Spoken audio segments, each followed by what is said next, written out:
अस्सलाम वालेकुम बच्चों। वी आर लाइव नाउ बच्चों। ठीक है, हम 3.3 पढ़ चुके थे इंट्रोडक्शन। आज हम नया टॉपिक पढ़ेंगे शख्सियत की तश्कील देने वाले अवामिल। Which of the following factor are responsible for the personality. तो याद रखो बच्चों, ये बहुत इंपॉर्टेंट है। ये एग्जाम में 4 मरतबा पूछा हुआ है, मार्च 18, मार्च 19, जुलाई 19 और मार्च 20। ठीक है, तो ये बहुत इंपॉर्टेंट टॉपिक है। इसको स्टार डाल के पढ़ लेना कि इस साल ये आने के ज़्यादा चांसेस है। ठीक है, तो इसमें जो शख्सियत को तश्कील देने वाले अवामिल है, शख्सियत को तश्कील देने वाले जो अवामिल है वो कितने हैं बच्चों? पूरे 7 है। ठीक है बच्चों, याद रखो वो कितने पूरे 7 है। तो मैं इसको आपको स्टेप बाय स्टेप समझाऊंगा। तो पहली तश्कील देने वाला अवामिल जो शख्सियत को बनाता है, विरासत है बच्चों, जेनेटिक। ठीक है, इस इंग्लिश में क्या कहते हैं? जेनेटिक, जो खानदान से खानदान में होता है बच्चों। ठीक है, तो ये क्या होता है? शख्सियत को बड़ा भी करता है, छोटा भी करता है। कि जैसा कि इस्लाम में है कि बच्चों हाशमी जो ख़ानदान है, हाशमी ख़ानदान है ना जो, तो उसको अल्लाह ने एक आला मकाम दिया हुआ है ना। हाशमी ख़ानदान, बनु हाशिम जैसे कहते हैं, तो उनकी खुसूसियात अलग होती है बच्चों, है ना। तो ये क्या हो गया? विरासत में आ गया। जो जेनेटिक्स होता है खानदानी होता है। ठीक है बच्चों, जो जेनेटिक्स यानी हमें जिस्मानी तौर पर मिलता है। ठीक है, यानी किसी के ख़ानदान में हाइट बड़ी होती है, किसी के ख़ानदान में हाइट छोटी होती है, किसी के वहाँ बच्चे काले होते हैं, किसी के वहाँ बच्चे गोरे पैदा होते हैं। तो ये क्या होता है बच्चों?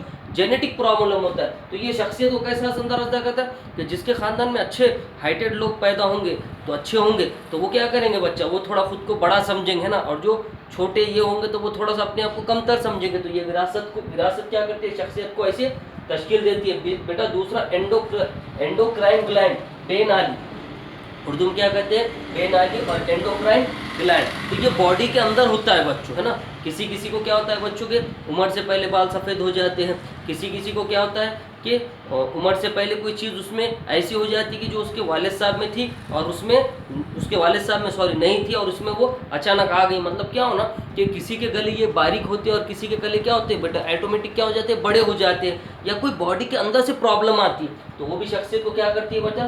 तश्कील देने में अहम रोल अदा करती है। तीसरा है बच्चों ख़ानदान। ख़ानदान बहुत ज़रूरी है बच्चों, ठीक है, है ना। ख़ानदान बहुत ज़रूरी है। जैसा मैंने आपको बताया कि हुज़ूर पाक सल्लल्लाहु अलैहि वसल्लम के बने हाशिम ख़ानदान में पैदा हुए, तो वो ख़ानदान को क्या हो गया? अल्लाह ताला ने एक आला मर्तबा दिया, है ना। तो वो अपने आप को थोड़ा सा बड़ा समझेंगे। जैसा खान लोग होते हैं वो अपने आप को थोड़ा सा बड़े समझते हैं ना। तो ये ख़ानदान भी क्या करता है? शख्सियत में अहम रोल अदा करता है कि उनके घर का माहौल, ख़ानदान का माहौल क्या डिसाइड करता है बच्चों कि ये लोग किस तरह के, है ना। कि हम जब बच्चा कोई आता है हमारे पास पढ़ने के लिए, तो हम उसको ऑब्ज़र्व करते हैं कि वो अगर वो अच्छी बातचीत कर रहा है, अच्छा रहन सहन बता रहा है, तो हम बोलते हैं नहीं भाई इनके घर का माहौल भी अच्छा है। अगर वो बदमाश होंगे तो हमको लगता है यार इनके घर पर भी थोड़ा सा ऐसा माहौल होगा। तो ये भी क्या होता है? ख़ानदान हमारे क्या होता है? शख्सियत को बनाने में अहम रोल अदा करता है। हम ग्रुप फ्रेंड्स के ज़रिए तो कहा जाता है ना बच्चों के अच्छे दोस्तों के साथ रहना चाहिए। हमारे घर वाले भी क्या बोलते हैं कि अच्छों के साथ रहना तो अच्छों की सोहबत में अच्छा असर गिरता है और बुरों की सोहबत में बुरा असर गिरता है। जब अच्छों की सोहबत में रहोगे तो आप अच्छे काम करोगे या शख्सियत को बनाओगे, और बुरी की सोहबत में रहेंगे तो लोग आपकी क्या करेंगे? लोग आपके बारे में बुरा भला कहेंगे। तो ये भी क्या करते हैं? शख्सियत को अहम रोल अदा करता है। स्कूल के ज़रिए, एजुकेशन के ज़रिए बच्चा क्या करता है बच्चों? तरबियत सीखता है कि लोगों से किस तरह बात करनी चाहिए, किस तरह नहीं करनी चाहिए।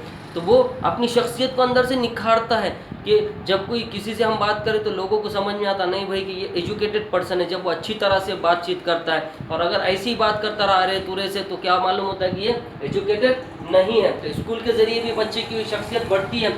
जब वो स्कूल में पढ़ता है लिखता है तो उसका नॉलेज बढ़ता है, उसमें इल्म होता है, उसे इंग्लिश पढ़ना आता है, उर्दू पढ़ना आता है। ये सब चीज़ें क्या करती है बच्चों? जब आपको इंग्लिश आती है तो आप कॉन्फिडेंस के साथ कोई भी किसी के सामने भी इंग्लिश में बात कर सकते हो। अगर आपको मैथ आता है तो आप कॉन्फिडेंस के साथ मैथ के प्रॉब्लम सॉल्व कर सकते हो और दूसरों को भी बता सकते हो। तो इससे शख्सियत क्या बढ़ती है बच्चों? शख्सियत क्या होती है? बढ़ती है।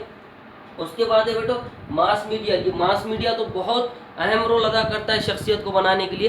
कि आजकल मोबाइल के बगैर इंसान सो नहीं पा रहा है, मोबाइल में दिन भर देखता है ना। तो मोबाइल से इंसान क्या कर रहा है? असर ले रहा है और ख़ुद को वैसा समझ रहा है कि मैं ऐसा हूँ, मैं वैसा हूँ ना। तो ये भी शख्सियत में क्या करती है? शख्सियत को बनाने में अच्छा काम अदा करती है।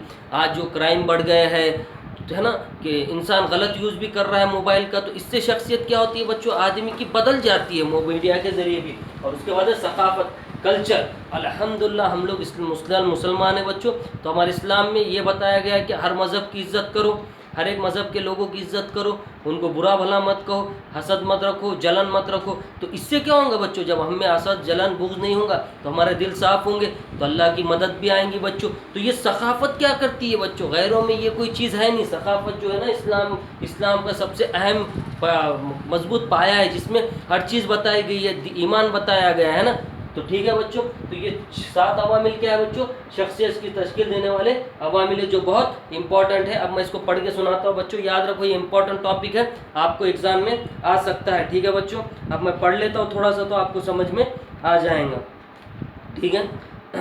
پہلا ہے وراثت. دیکھو، ایک فرد کی تشکیل شخصیت میں مختلف عوامل شامل ہوتے ہیں جو کہ ایک مجموعے کی صورت میں کام کرتے ہیں. شخصیت کی تشکیل کرنے والے کچھ عوامل مندرجہ ذیل ہے.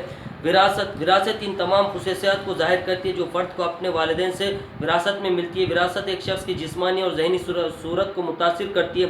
مثال کے طور پر موروثی جسمانی خصوصیات جیسے اونچائی، جسمانی ساخت، آنکھوں کا رنگ وغیرہ یہ فرد کے ذاتی تصور کو بھی متاثر کرتا ہے، جو اس کے نتیجے میں ایک فرد کی شخصیت کو متاثر کرتا ہے. انڈوکرائن گلینڈ، ٹھیک ہے، پیٹوٹری گلینڈ، تھائرائڈ، ٹھیک ہے، اینڈرل گلینڈ جیسے وضو کے ذریعے ہارمون کے زیادہ اخراج یا کم اخراج میں ایک فرد کی شخصیت پر منفی اثر ڈال سکتی ہے. مثال کے طور پر تھائرائڈ گلینڈ کے ذریعے تیار کردہ تاروکسین ہارمون کے اخراج سے اعصابی تناؤ، بے چینی، بے قراری اور جذباتی عام استحکام وغیرہ پیدا ہوتے ہیں، جو کہ کسی فرد کی شخصیت کو بری طرح متاثر کرتے ہیں. خاندان، فیملی. خاندان ایک فرد کی شخصیت پر اثر انداز ہونے والا سب سے اہم عوامل ہے.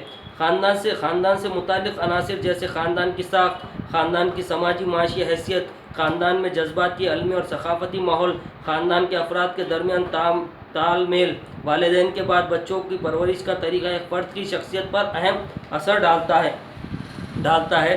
مثال کے طور پر ایسے خاندان جہاں اچھا جذباتی ماحول ہوتا ہے، وہاں پر والدین اپنے بچوں کو دینے والی عزت اور محبت سے بچوں کی خود اعتمادی اور حوصلے میں اضافہ ہوتا ہے. ٹھیک ہے.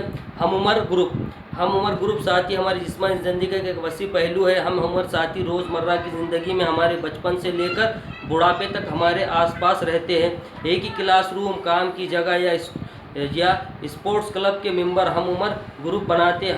ہم عمر گروپ مثبت اور منفی انداز میں شخصیت کو متاثر کرتے ہیں. مثال کے طور پر ایک اچھی عادت ہے جیسا باخبری سے مطالعہ کرنا، اپنی اور مخالف جنس کے بارے میں صحت مندانہ رویہ تیار کرنا ہے وغیرہ دوستوں کی اچھی صحبت میں رہ کر تیار کیا جا سکتا ہے. اس طرح غیر صحت مند عادتیں جیسا لیکچر میں غیر حاضر رہنا، مختلف حالتوں کا شکار ہو جانا، جارحانہ رجحانات اور غنڈہ گردی کرنا وغیرہ غلط دوستوں کی صحبت میں رہ کر حاصل کیا جاتا ہے. میڈیا ہے نا، ماس میڈیا. انٹرنیٹ اور ماس میڈیا کی دیگر شاخیں اب تقریباً ہر شخص کی روزمرہ کی زندگی میں گہرائی سے مربوط ہے.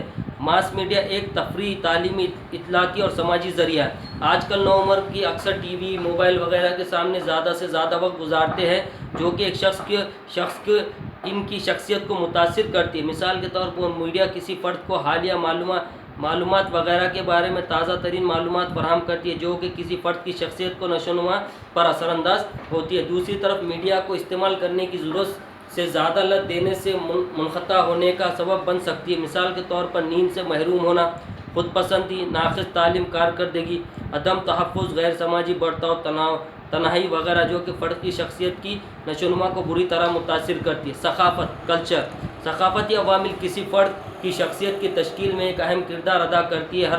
ہر ثقافت کی اپنی قدرے، عقائد، معیار کا ایک سیٹ مجموعہ ہوتا ہے جو کہ کسی فرد کی خیالات، احساسات اور طرز عمل کو متاثر کرتا ہے. مثال کے طور پر قائدین، خوبیاں اور سننے کی مہارتیں، کاروبار کو فروغ دینے والی مہارتیں، دوسروں کے ساتھ تعاون کرنے کی صلاحیت وغیرہ ثقافت میں مختلف ہو سکتی ہے. اسی وجہ سے مختلف ثقافتیں پس منظر سے تعلق رکھنے والے افراد کی شخصیت مختلف ہوتی ہے. ٹھیک ہے بچوں، تو یہ ہمارا 3.3 ختم ہو چکا ہے. ہم اگلے ٹاپک میں 3.4 پڑھیں گے. اور ایک آپ سے گزارش ہے بچوں کہ آپ لوگ جو کوشچن آنسر لکھ رہے ہو اور جو سالو کر رہے ہو، مہربانی کر کے اس کی ایک کاپی آپ کے بھائی کے ذریعے یا آپ کے والد صاحب کے ذریعے کالج میں میرے ہاتھ میں لا کر دیجیے ہارڈ کاپی. تو میں آپ کو اس پر سے چیک کر کے بتاؤں گا کہ कि कितना आंसर लिखना चाहिए और आपने कितना लिखा। व्हाट्सएप पे मत डालिए, क्योंकि उसमें क्या होता है बच्चों, व्हाट्सएप पे कुछ समझ में आता नहीं है, ठीक है। तो मैं आपसे गुजारिश करता हूँ कि अभी तक 2 चैप्टर्स हो गए हैं, तो आप उसके आंसर की हार्ड कॉपी में आप बंच बना कर रखिए, और किसी के भी हाथ से ये आप खुद लाकर मेरे पास जमा कीजिए। मैं उसको चेक करूँगा 1-2 दिन में,